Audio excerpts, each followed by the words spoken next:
Buletin Didik 21 November bersama saya Zaiti Zubir. Assalamualaikum dan salam sejahtera.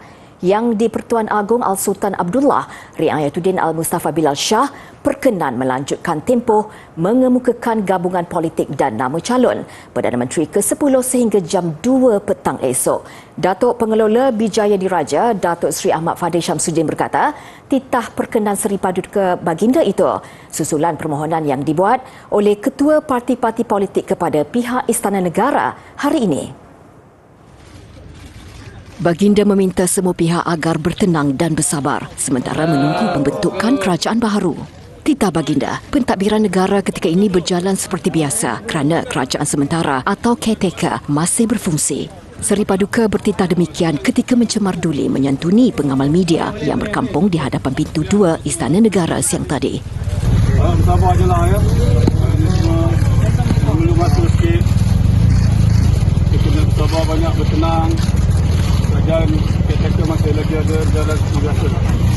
Baginda turut bertitah agar segala perkembangan terkini mengenai pembentukan kerajaan persekutuan baharu hendaklah dirujuk kepada kenyataan yang dikeluarkan pihak Istana Negara. Al-Sultan Abdullah kemudiannya berkenan untuk menyerahkan bungkusan makanan kepada petugas media yang membuat liputan berita di luar Istana Negara. Kebajikan pelajar dari golongan B40 sentiasa mendapat perhatian Yayasan Pelajaran MARA YPM. Sumbangan berbentuk bantuan persekolahan kepada golongan itu disampaikan oleh YPM di negeri utara tanah air. Di Kedah, YPM menyerahkan skim bantuan persekolahan kepada pelajar-pelajar sekolah dan waris mereka. Penyampaian bantuan disempurnakan oleh pengurus Seksyen Bantuan Persekolahan YPM Abdul Syukur Ibrahim di Sekolah Kebangsaan Nami dan Sekolah Kebangsaan Padang Sanai. Sementara di Perlis, 100 orang pelajar SK Padang Besar turut menerima bantuan sama. Sumbangan berjumlah RM5,000 itu disampaikan oleh Pegawai Perhubungan Pendidikan Negeri Perlis, YPM, Nur Aznira Muhammad Azmi. YPM berharap bantuan yang diberikan dapat meringankan beban keluarga pelajar. Ia juga diharap membantu meningkatkan semangat pelajar, meneruskan pembelajaran dan lebih cemerlang dalam akademik.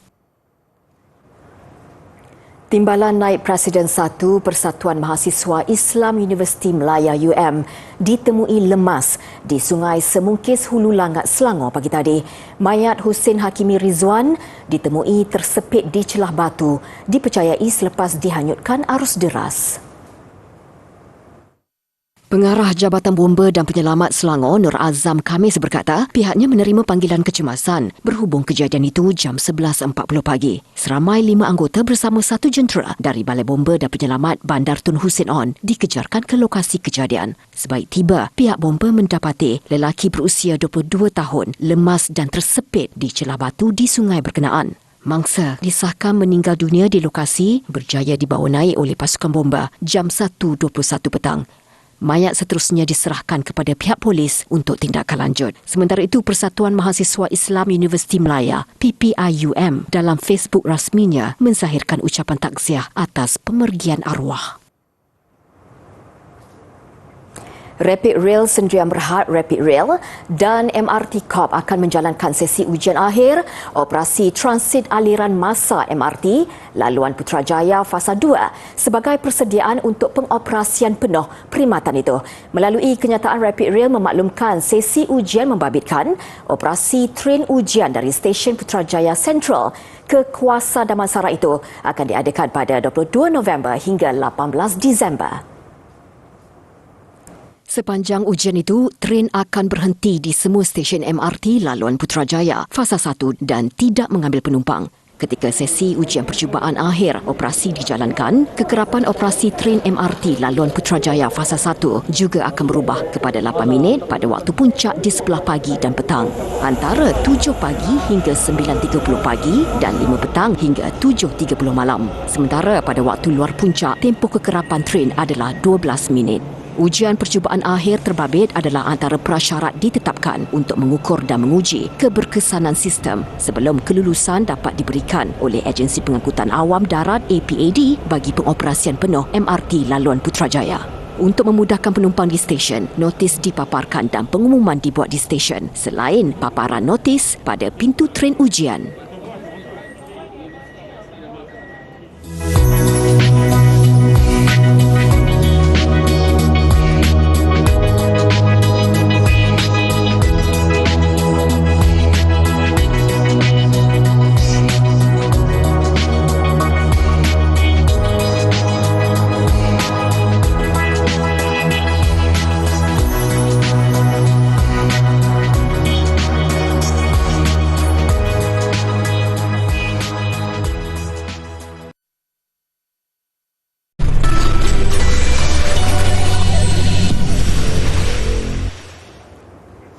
Bersua kembali, Sekolah Kebangsaan Padang Besar Selatan menjadi sekolah pertama di Perlis yang menerapkan amalan pembelajaran berasaskan persekitaran EBL. Walaupun baru bermula Mac tahun lalu, ia tidak menghalang sekolah itu untuk melakar kejayaan hingga ke peringkat antarabangsa. EBL ialah proses yang berlaku selepas pelaksanaan aktiviti pembelajaran dan pemudahcaraan PDPC dalam kelas serta memanipulasikan persekitaran sekolah secara maksimum sebagai stesen-stesen pembelajaran. Melaluinya, murid dapat mengajar kembali rakan sekelas berdasarkan apa yang diajar guru. Di peringkat awal, SK Padang Besar Selatan menerapkan amalan EBL kepada mata pelajaran Bahasa Melayu dan Sains untuk murid tahun 5, manakala Bahasa Inggeris dan Seni Visual bagi murid tahun 1. Kini, ia merangkumi penglibatan semua murid dan semua mata pelajaran. Jadi kita telah murid-murid sekolah rendah ni khasnya ni mereka memerlukan pembelajaran yang bercorak lebih kepada fizikal. Jadi apabila kita jalankan divisi projek ini, mereka seronok dan kehadiran meningkat. Dan bukti yang jelas sekali apabila kita adakan pencaksiran berat darjah, iaitu PBD, murid-murid yang meningkat dari TP5 ke TP6 itu, murid-murid yang boleh berani bercakap itu semakin bertambah. Dan murid-murid yang berada di tahap yang rendah pun, mereka semakin berani sebab kita memberi peluang mereka menjalankan aktiviti projek dalam kelas. Jadi mereka pun bersemangat dan cuba untuk menunjukkan diri. Amalan itu membentuk kemenjadian murid dalam pelbagai aspek yang berteraskan kepada 4K1N, iaitu komunikasi, kolaboratif, pemikiran kritis, kreativiti dan nilai. Hamzan menganggarkan lebih 200 daripada keseluruhan 319 murid mempunyai kemahiran bertutur dan mengajar sebagai guru muda. Lebih membanggakan, kumpulan murid ini telah membawa nama sekolah dan negeri Perlis ke pameran antarabangsa yang berlangsung baru-baru ini. Pengalaman yang saya dapat ialah dapat membentang produk ni lah. Dapat membentang produk ini dengan baik dan menambahkan confidence saya lah. Kalau tidak confidence tu macam mana tak? Tak. Pada mulanya, waktu saya pertama kali masuk ni, saya memangnya bukan untuk membentang lah. Saya sebenarnya hanya untuk menolong. Tapi bila saya sudah memasuki pertandingan sikit demi sedikit, saya boleh membentang lah. EBL tu dia projek yang kami buat dalam kelas ataupun di luar kelas, dan daripada EBL kami boleh dapat mengetahui sesuatu yang baru. Impaknya membawa kepada pembudayaan pemikiran, berfikir aras tinggi dalam kalangan murid serta menekankan artikulasi, iaitu membina kemahiran murid berhujah di khalayak. SK Padang Besar Selatan kini menjadi mentor kepada SK Sanglang, SK Utan Aji dan SK Sungai Berembang. 394 keluarga di Taman Mentakap Indah Mentakap Pahang menerima bantuan tabung bencana NSTP Media Prima MPB siang tadi. Keluarga terbabit yang sering dilanda banjir menerima sumbangan berjumlah RM109,200 dalam bentuk baucer tunai. MPB turut menyerahkan 2 bot fiber beserta enjin dan troli kepada Jawatankuasa Pembangunan dan Keselamatan Kampung JPKK Kampung Desa Bakti untuk persediaan menghadapi banjir. Pengerusi Kumpulan Media Prima Berhad, Datuk Seri Dr. Syed Husin Al-Junid berkata, MPB akan terus meninjau keadaan terkini pasca banjir dan membantu mangsa-mangsa banjir di negeri-negeri lain yang terkesan. Sumbangan berkenaan diserahkan beliau kepada Pegawai Kebajikan Masyarakat Daerah Temerloh sambil disaksikan Pengerusi Jawatankuasa Pembangunan dan Keselamatan Kampung JPKK Kampung Desa Bakti Abdul Rahman Awang. Dan kami berharap dengan sumbangan ini ia dapat membantu penduduk Taman Mentakap dan Kampung Desa Bakti Mentakap jika berlakunya kebanjiran sekali lagi. Saya sekali lagi mengucapkan juta terima kasih kepada tabung bencana NSP Media Prima yang telah sudi berhati memberikan sumbangan kepada pihak JPKK Kampung Desa Bakti. Sehingga kini, ratusan ribu rakyat Malaysia menerima manfaat daripada sumbangan orang ramai ke tabung bencana NSTP Media Prima.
Ahli Parlimen New Zealand akan melakukan proses undian sama ada mahu menurunkan usia layak mengundi kebangsaan daripada 18 kepada 16 tahun. Pengumuman itu dibuat Perdana Menteri Jacinda Ardern beberapa jam selepas Mahkamah Agung negara itu memutuskan tidak membenarkan individu berusia 16 dan 17 tahun mengundi adalah sama seperti diskriminasi umur. Ardern berkata, secara peribadi, beliau lebih suka menurunkan usia kelayakan mengundi seseorang, namun perubahan sedemikian memerlukan sokongan majoriti 75% ahli parlimen. I personally support a decrease in the voting age, but it is not a matter simply for me or even the government. Any change in electoral law of this nature requires 75% of parliamentarian support. That's why it's our view that this is an issue best placed to Parliament for everyone to have their say. Beliau berkata, pengundian itu dijangka berlaku dalam beberapa bulan akan datang, tetapi sebarang perubahan tidak akan berkuat kuasa sehingga selepas pilihan raya umum tahun depan. Cadangan itu bagaimanapun menerima reaksi berbeza daripada orang awam. I do, because I feel like they're probably slightly more educated being at school, hopefully, than some of the early 20-year-old or mid-20s that don't really seem to have much of an idea what's going on in the world at the moment. Well, when I was 16, I didn't have enough knowledge to make a decent decision, no. I think nowadays that kids these days are getting more progressive and it would be a good idea to have a younger voting age. I think everyone should be able to vote. Beberapa negara sedang dalam proses perbahasan untuk menurunkan umur mengundi mereka. Antara negara yang membenarkan rakyat mengundi pada usia 16 tahun ialah Austria, Malta, Brazil, Cuba dan Ecuador. Umur mengundi New Zealand sebelum ini diturunkan daripada 21 kepada 20 tahun pada 1969 dan kemudian kepada 18 tahun pada 1974. Seekor panda jantan yang dihadiahkan oleh China kepada Taiwan sebagai lambang persahabatan dilaporkan mati. Memetik laporan NDTV, Zoo Taipei memaklumkan panda yang diberi nama Tuan-Tuan itu beberapa kali mengalami serangan sawan. Pasukan Perubatan Zoo Taipei mengesahkan jantung Tuan-Tuan telah berhenti berdegup pada jam 1.48 petang waktu tempatan. Doktor haiwan pertama kali menyedari Tuan-Tuan sakit pada Ogos lalu susulan mengalami sawan. Imbasan perubatan menunjukkan panda berkenaan mengalami lesi otak dan diberi ubat anti sawan. Pihak zoo mensyaki Tuan-Tuan mengidap tumor otak sebelum dipindahkan ke penjagaan paliatif. Sawannya kembali beberapa hari lalu dan lebih kerap daripada sebelumnya. Pegawai zoo berkata keadaan Tuan-Tuan tidak dapat dipulihkan lagi. Taylor Swift dinamakan artis pilihan pada American Music Awards AMA, acara dengan undian peminat terbesar di dunia. Dalam ucapannya, Swift berterima kasih kepada sokongan peminatnya berikutan kejayaannya melancarkan 4 album dan 2 album yang dirakam semula dalam tempoh 3 tahun ini. In the past few years, I have released more music than I did in the entire decade preceding that. And I really feel like that's down to the fact that you, the fans, made it clear that you wanted to hear lots of music that I would make. You encouraged me. And so I found that the more music I made and the more music I put out, the happier I was. So I have the fans to thank, essentially, for my happiness. Bintang pop ini turut membawa pulang 5 anugerah lain, termasuk dalam kategori Music Country dan Lebih Manis menerusi album yang dirakam semula, Red. And the American Music Award for... Sementara itu, BTS jadi artis K-pop pertama yang memenangi kategori baharu artis K-pop pilihan. Turut tercalon dalam kategori itu ialah Blackpink, Seventeen, TXT dan Twice. BTS juga dinamakan duo atau kumpulan pop pilihan, menjadikan mereka yang pertama dalam sejarah AMA memenangi anugerah itu 4 kali berturut-turut. Shahnameh atau Kitab Raja-Raja merupakan karya sulung Parsi yang dihasilkan seawal abad ke-11. Penulisnya, Abul Qasim Hassan yang dikenali sebagai Firdausi, telah memperuntukkan masa lebih daripada 30 tahun untuk menyiapkannya. karya yang terdiri daripada 60,000 bait-bait berirama yang dipanggil mutakarrib ini merupakan epik kebanggaan Parsi. Isi kandungannya yang menceritakan sejarah Parsi dan bersulamkan mitos ini turut merangkumi kisah pemerintah-pemerintah legenda sehinggalah era kemunculan Islam. Sebagai seorang pakar bahasa Parsi, Firdausi menggabungkan lenggok bahasa asli dan moden. Edisi Shahnameh terkemudian yang ditempah oleh Raja-Raja Parsi turut dimuatkan dengan lukisan-lukisan beriluminasi pada helaian emas. Ia merupakan antara yang paling jarang ditemui dan paling berharga di antara manuskrip Islam.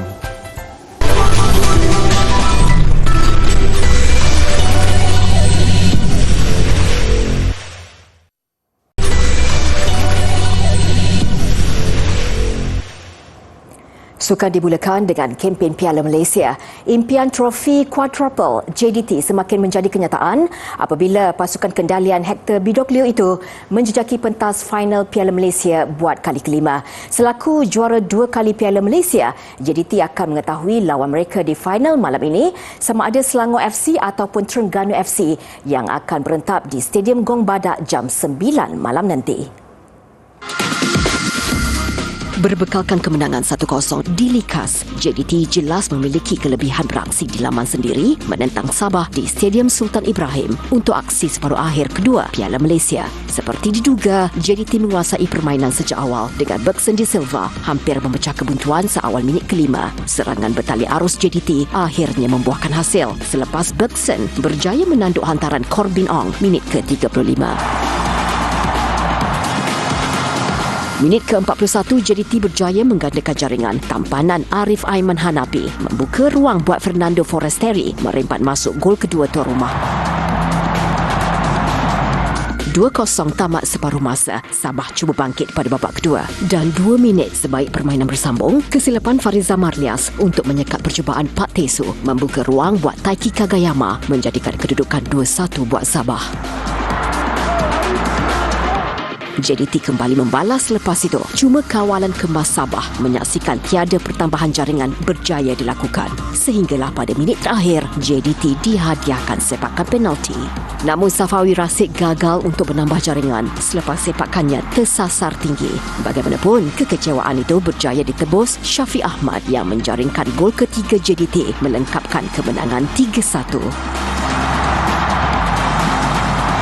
Mereka mara ke final menerusi agregat 4-1 dan dijadual bertemu Selangor atau Terengganu yang akan membuat perhitungan kedua malam nanti.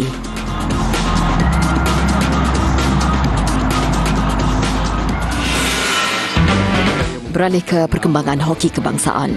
Selepas bergelar juara Piala Sultan Azlan Shah di Ipoh, motivasi nyata tinggi buat skuad hoki kebangsaan menghadapi kejohanan FIH Piala Negara-Negara bermula 28 November di Potchefstroom, Afrika Selatan. Bagaimanapun, skuad negara yang akan melepas malam esok akan terbang tanpa 5 tonggak antaranya Marhan Jalil, Syahril Saabah dan Muhajir Rauf yang terpaksa disisihkan kerana kecederaan.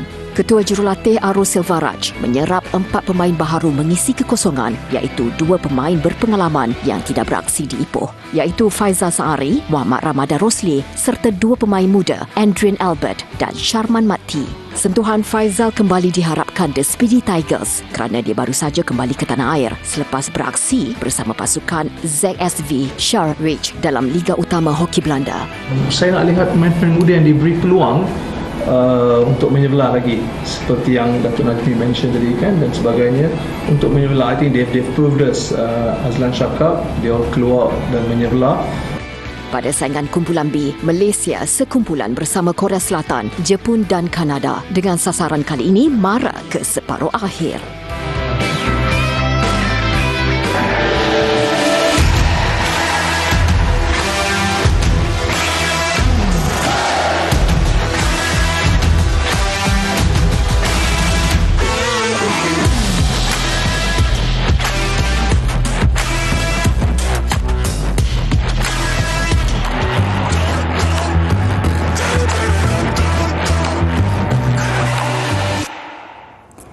Penantian 4 tahun peminat bola sepak seluruh dunia untuk menyaksikan persaingan sengit 32 pasukan terbaik merebut trofi Piala Dunia akhirnya terlerai.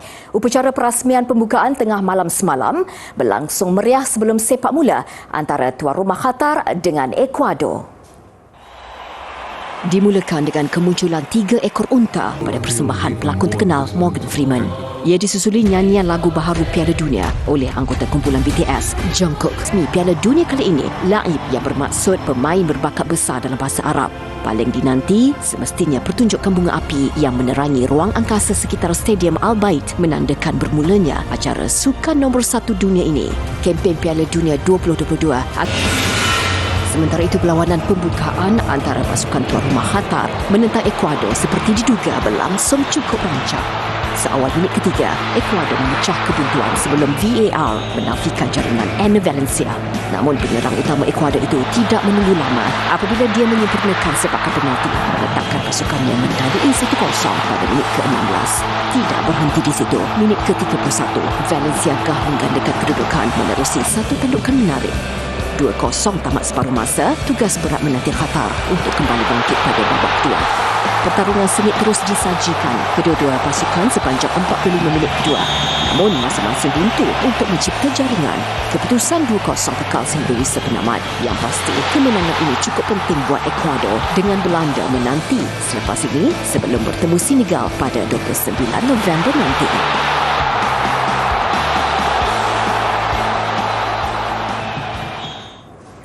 Paparan persembahan bunga api dan drone selepas perlawanan pembukaan Piala Dunia 2022 mengakhiri Buletin Didik. Saya Zaiti Zubir, salam hormat dan kita jumpa lagi.